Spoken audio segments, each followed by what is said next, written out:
ভাত ডাল খাওয়ার পর হঠাৎ পেট ফেঁপে যায়, প্রিয় ইলিশ মাছ খেয়ে শরীরে র্যাশ ওঠে কিংবা চুলকানি, দুধ খাওয়ার কয়েক ঘন্টা পরই মাথা ভার হয়ে আসে, অথবা অন্য কোনো খাবারে অ্যালার্জি, বদহজম, অ্যাসিডিটি, শরীরে চাকা চাকা বা ফোলা ভাব দেখা দেয়। কি ভাবছেন, শুধুই কি হজমের সমস্যা? অথচ এর পেছনের অন্যতম কারণ হতে পারে ফুড সেন্সিটিভিটি। আজকের ভিডিওতে জানবেন ফুড সেন্সিটিভিটি আসলে কি, আর এলিমিনেশন ডায়েট ব্যবহার করে কিভাবে মাত্র কয়েক সপ্তাহে বের করবেন কোন খাবারটি আপনার শরীরের চরম শত্রু। চলুন শুরু করি। প্রথমেই পরিষ্কার করি, ফুড সেন্সিটিভিটি আর ফুড অ্যালার্জি এক নয়। ফুড অ্যালার্জি হলো সামনে থেকে তেড়ে আসা বাঘের মতো, খাওয়ার সাথে সাথেই আক্রমণ করে। যেমন চিংড়ি, বাদাম বা ডিম খেলেই তীব্র চুলকানি, ত্বক লাল হয়ে ফুলে যাওয়া বা শ্বাসকষ্ট হতে পারে। এটা এক জরুরি অবস্থা, সাথে সাথে ডাক্তারের কাছে যাওয়া জরুরি। অন্যদিকে ফুড সেন্সিটিভিটি চুপিসারে ঘরে ঢুকে পড়া চোরের মতো, খাবার খাওয়ার কয়েক ঘন্টা পর, এমনকি কয়েক দিনের মধ্যেও এর আক্রমণ দেখা দিতে পারে। এর লক্ষণগুলো হতে পারে পেট ব্যথা বা গ্যাস, ডায়রিয়া বা কোষ্ঠকাঠিন্য, মাথা ব্যথা, ত্বকে ব্রণ বা র্যাশ, শরীরে ক্লান্তি ভাব বা অবসাদ। আমাদের দেশে অনেকের ক্ষেত্রে গরুর মাংস, বেগুন, ইলিশ মাছ, চিংড়ি, দুধ, গমজাত খাবারে সেন্সিটিভিটি দেখা যায়। এলিমিনেশন ডায়েট হলো একটি স্বল্প মেয়াদী খাদ্যাভ্যাস, যার লক্ষ্য সন্দেহজনক খাবার কিছুদিনের জন্য বাদ দিয়ে আপনার শরীরের প্রতিক্রিয়া কেমন হয় তা যাচাই করা। এটি দুটি ধাপে সম্পন্ন করতে হয়: এলিমিনেশন বা বর্জন পর্ব, রিইন্ট্রোডাকশন বা পুনঃপ্রবর্তন পর্ব।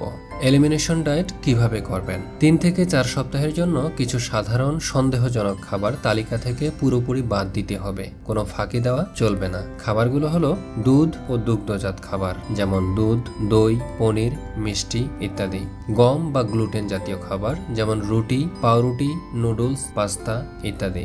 গরুর মাংস, চিংড়ি ও কিছু সামুদ্রিক মাছ, বেগুন, সয়া ও সয়াবিন পণ্য, প্রসেসড ফুড ও ভাজা পোড়া খাবার। রিমা আপা সবসময় ভাত খাওয়ার পর পেটের ব্যথা ও গ্যাসে ভুগতেন। তিনি 3 সপ্তাহ এসব খাবার বাদ দিয়ে খেলেন শুধু ভাত, মাছ, মুরগি, শাকসবজি ও ফল। 3য় সপ্তাহে দেখলেন পেটের অস্বস্তি প্রায় 70% কমে গেছে। 3-4 সপ্তাহ পরে যদি দেখেন পুরনো সমস্যাগুলো কমেছে, তার মানে আপনার শরীর ইতিবাচক সাড়া দিচ্ছে। এবার বাদ দেওয়া খাবারগুলো একটি একটি করে পুনরায় চালু করার পালা। প্রতি 3 দিনে কেবল একটি খাবার যোগ করুন।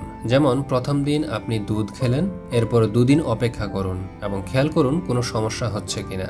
সমস্যা না হলে খাবারটি আপনার জন্য নিরাপদ, আর পুরনো লক্ষণ বা সমস্যা ফিরে এলে বুঝবেন এই খাবারটাই আপনার আসল শত্রু। এভাবেই প্রতিটি বাদ দেয়া খাবার আলাদা আলাদাভাবে পরীক্ষা করুন।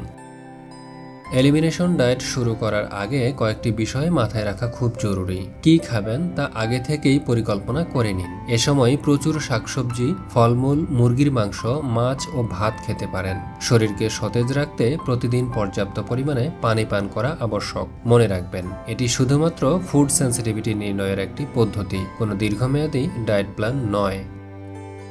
আপনার যদি কোনো শারীরিক অসুস্থতা যেমন ডায়াবেটিস থাকে, অথবা আপনি যদি গর্ভবতী হন, তাহলে অবশ্যই একজন ডাক্তার বা পুষ্টিবিদের পরামর্শ ছাড়া এই ডায়েট শুরু করবেন না। তিনি আপনাকে সবচেয়ে ভালো পরামর্শ দিতে পারবেন। বন্ধুরা, নিজের শরীরের ভাষা শুনুন, তাকে বুঝুন। আপনি কি কখনো কোনো খাবার বাদ দিয়ে ভালো বোধ করেছেন? আপনার অভিজ্ঞতা কমেন্টে লিখুন, হয়তো আমরা সেটি পরের ভিডিওতে শেয়ার করব।